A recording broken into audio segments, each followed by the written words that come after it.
the Florida Policy Institute put out a study showing that if, God forbid, DeSantis' immigration law came into effect, that Florida's GDP would fall by $12.6 billion. Well, it became law, and guess what? Florida's GDP not only went up, it went up faster than the rest of the nation on average. Welcome to the Debrief with the Washington Examiner. I'm Tiana Lowe, Doescher, and I'm here today with our commentary editor, Conn Carroll. Conn, I want to start by talking about Trump's plans for not just dealing with the 10 million illegal aliens that have come into the country since Joe Biden and Kamala Harris took office, but also about the upcoming congressional bill debate that we're going to have about, do we focus on deportations, do we focus on border security, and, as I know you have written about extensively, how we can use bills on a local level, such as with mandatory e-verify and punishing businesses.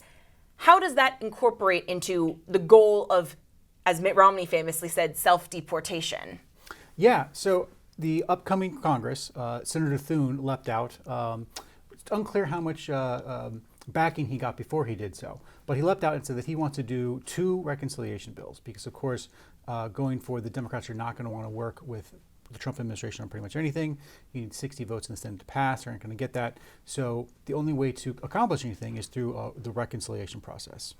And so his strategy was to do 2 bills. The first one, which would be a immigration-focused bill that would be paid for, and then to later then come back and do a second bill on taxes. Now, as far as what goes into that immigration bill, there's going to be a lot of funding for Immigration and Customs Enforcement and for Border Patrol. But as far as the rest of the Trump agenda, which I think definitely includes the H.R. 2 bill that the House passed before on immigration, how much of that gets in isn't so much up to Republicans, but it is up to the Senate parliamentarian. Because in order to qualify for the reconciliation process, each aspect of it has to have a budgetary effect. Okay. And there's some kind of ooey magic there that isn't always clear about what fits under that umbrella and what doesn't. And basically it's up to this one Senate bureaucrat, the Senate parliamentarian, she decides. Well, let's talk about the fiscal impact on the state level in the petri dish of democracy that is Florida. You had back in May 2023, Ron DeSantis sign in this pretty sweeping immigration bill that, of course, the usual suspects said would cause devastation, panic. Part of that was mandatory e-verify, a ban on administering legal IDs and driver's licenses to illegal aliens, punishing businesses that employed illegals. What were the consequences of there? Was there rampant inflation? Did it make produce much more expensive? Sure. So let's start with the fact that we have some interesting data that shows that the bill actually was effective and did decrease the illegal population in Florida. This actually comes from Medicaid data. Wow. So illegal immigrants actually can't apply and get Medicaid benefits directly, but every hospital in the nation, by federal law, if a patient shows up needing medical care, that hospital has to treat them regardless of any status, including immigration status. So this means that hospitals, including those in Florida, when illegal immigrants come into them, they have to provide them health care. So what the data show is that after Ron DeSantis signed this law, the reimbursements to local hospital for illegal immigrant health care in emergency rooms fell by half. Oh, wow. So in that, either the illegal immigrants stopped showing up at the hospital or they left the state and the population fell by half, which is very possible. But while the illegal immigration population did fall, you did not get all of the doom and gloom things that many on the left said would happen.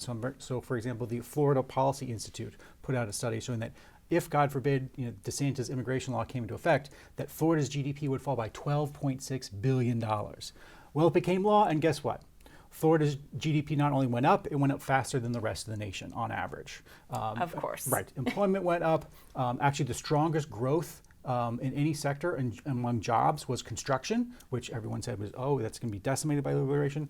And of course, tourism had their best year ever this past year. And this was done, without paying illegal immigrants to bus tables, clean hotel rooms, etc. So this just shows that you can have effective on-site work enforcement that causes illegal immigrants to go otherwise, and the economy will be just fine.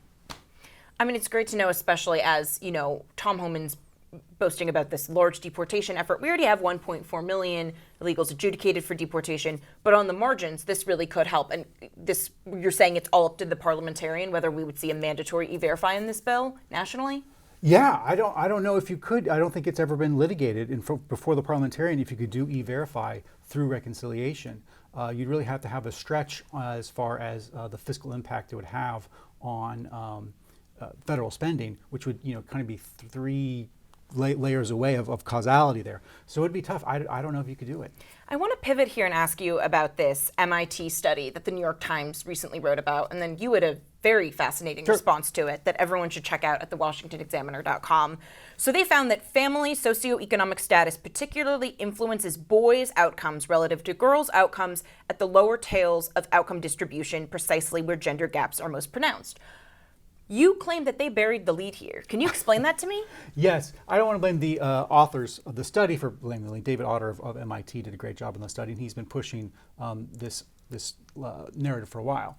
But the New York Times definitely did. So this is a Thomas Edsall column, and you have seen smattering of people on the left noticing that men are falling behind women in a number of metrics.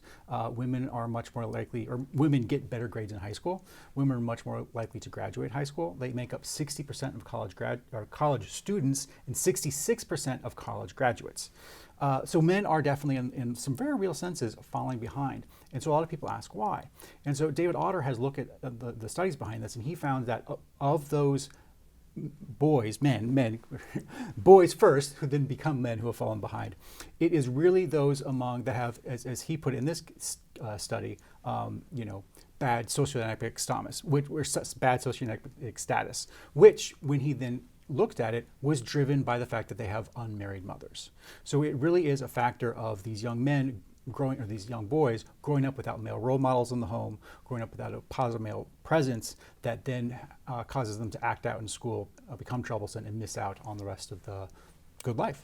And not that this is necessarily an issue that it's solely or even primarily up for the government to solve, but we have seen a big push to bring up Florida again, where they recently changed the law where the default in custody arrangements, either through divorces or unmarried couples, the custody arrangement, the default is 50-50 custodial split. And the exceptions are only made then if one parent is, abusing substances or history of violence.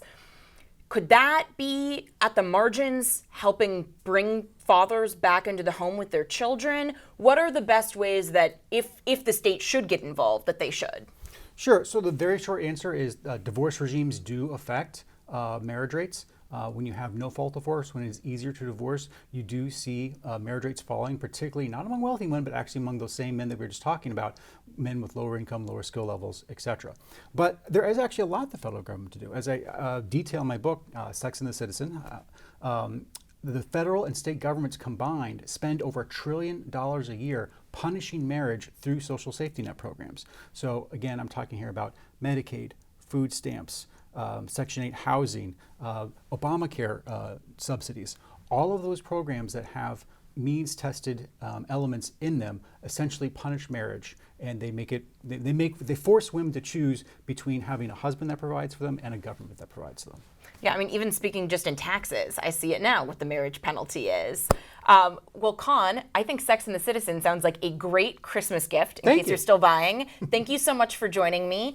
Through the rest of this holiday season, catch up on the latest breaking news previewing the Trump administration 2.0 at washingtonexaminer.com. Don't forget to like, subscribe, and share with your friends. I'll see you next time.